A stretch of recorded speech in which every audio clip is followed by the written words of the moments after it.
D'accord, donc on continue sur le côté pathologique de cette cheville. Ça, vous le savez déjà, juste pour rappeler que l'entorse de la cheville, c'est la lésion la plus fréquente chez le sportif, dans tous les écrits, et que les lésions des ligaments latéraux constituent les lésions communes de cette pathologie. Et dans les entorses, c'est le ligament collatéral latéral qui est touché dans 85% des cas. Classiquement, une entorse, ça va de l'élongation jusqu'à la déchirure partielle, finalement jusqu'à la lésion grave, où il y a une section complète du faisceau. Ça, c'est la classification classique. Et sur cette image, j'espère que ça va marcher sur vidéo, montrer un peu comment ça marche quand on a...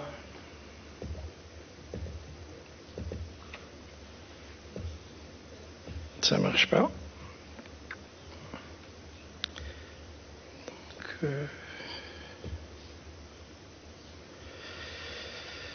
Donc, j'espère, on va revenir sur la vidéo.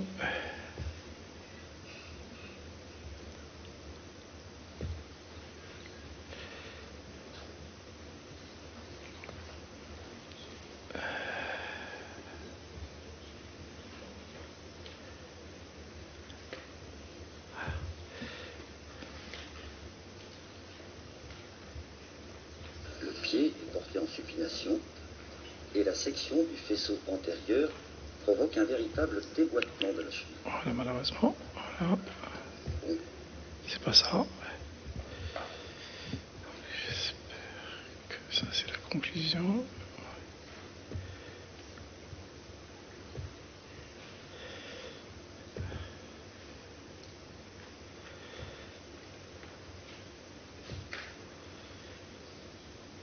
Donc, ça ne va pas marcher directement. Donc, on va y aller. Le pied est porté en supination.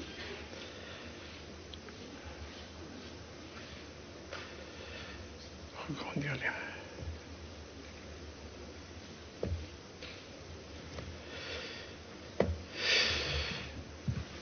Il ne veut pas s'agrandir, donc on laisse comme ça. Le principe, c'est que... Supination et la section du faisceau antérieur.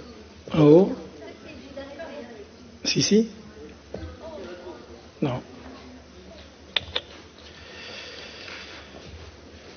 Le pied est porté en supination et la section... Hein?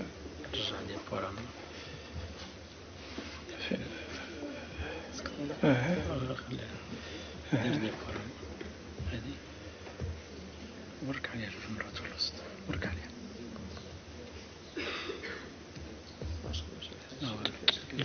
ما فيهاش الكلام ما تخدمش كاين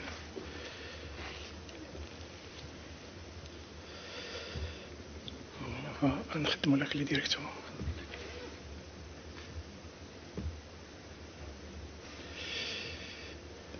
ça c'est pas la clé فين هي la clé هنا فين هي البيرو عندها on va travailler sur la clé directement là ماشي في الدنيا non c'est sur la clé ça passe pas. Ah, sur la clé? Vous voulez la clé?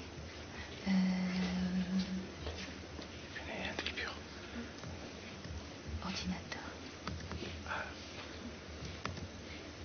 C'est pas la clé? Oui. Ah, pas de clé, c'est bon. هذه؟ لا voilà. Non, pas de clé. هكا نخليك. Non. Communication, l'avant-dernière. هذه؟ Oui. Parfait. Donc j'espère que ça va marcher là-dedans.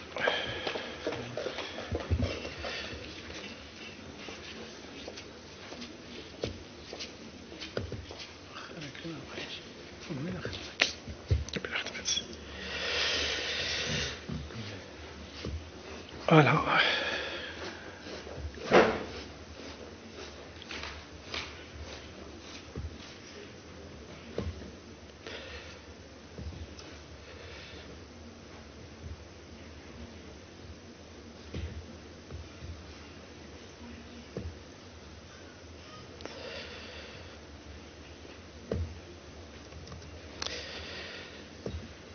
Bref, c'est pour montrer quand on fait la section, voilà, du ligament péronio-astragalien, regardez la bascule en arrière de la cheville. Donc, ça va expliquer un peu la gravité de l'entorse et les lésions d'un arrachement, d'avulsion de la malléole externe, ou bien du ligament, ou bien de la région, ou bien du dôme de l'astragale. C'est quand on fait une section de ligament latéral, donc lors des mouvements de flexion, toute la mortaise qui va laisser apparaître l'astragale, donc il reste à voir des arrachements au niveau de la malléole externe. On peut expliquer aussi la lésion au niveau du dôme de l'astragale et de la partie, la marginale postérieure du tibia. Donc, le mécanisme le plus fréquent dans la littérature, essentiellement, c'est la subination et de l'adduction, qui est généralement appelée inversion, et que le ligament antérieur talofibulaire est presque le premier à être touché, ou parfois le seul ligament à être touché dans la littérature, et l'énergie va se poursuivre pour toucher le ligament moyen. Donc, le postérieur n'est touché qu'en cas de luxation de la cheville. Donc, si on a des renseignements cliniques en quoi il n'y a pas de luxation de la cheville, moi je pense que ce n'est pas la peine d'aller chercher à les visualiser par échographie. Dans la littérature aussi, que toute entorse de la cheville qui est maltraitée, les séquelles sont très importantes, environ jusqu'à 40% des séquelles douloureuses. Là aussi, c'est pour montrer, malheureusement la vidéo ne marche pas, c'est pour montrer que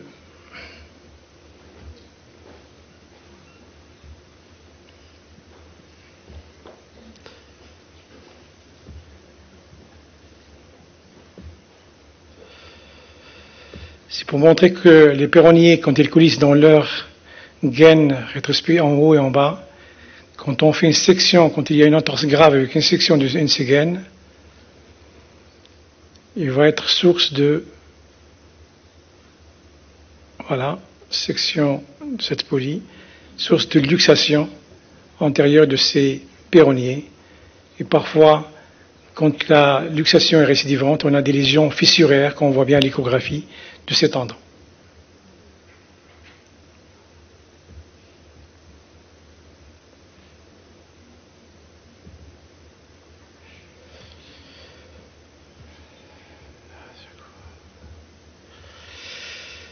Ça, c'est les aléas de la technologie.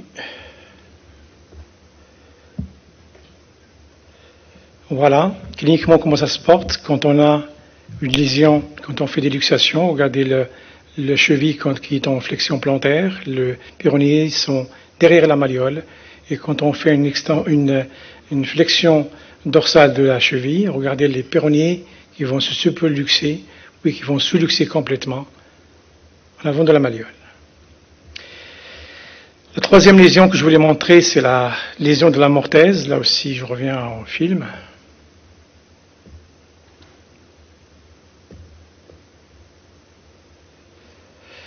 Quand il y a une lésion de la mortaise antérieure, regardez la pince qui va s'ouvrir quand il y a une flexion de la cheville et qui va se fermer quand il y a une extension, de l'intérêt des mouvements dynamiques dont est allé parler le professeur Tizniti. Geste très important lors de l'examen échographique de cette zone de la syndesmodèse.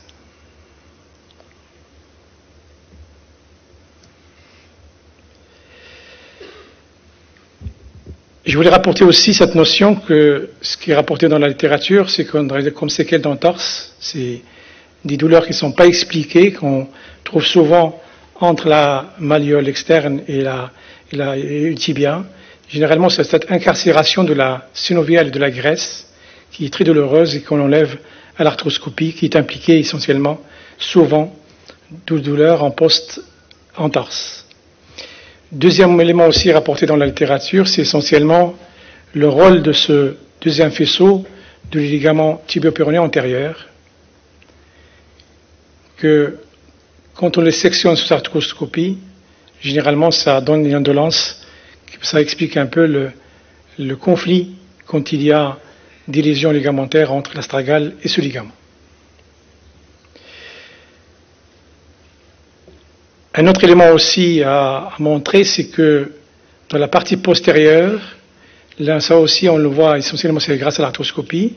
Sur ces pièces d'anatomie de dissection, il y a de la fibrose derrière, dans la cheville, qui va aller combler cet espace-là, qui va être source de douleur, de l'intérêt de faire la diagnostic, et ça se voit essentiellement à l'IRM et non pas à l'échographie.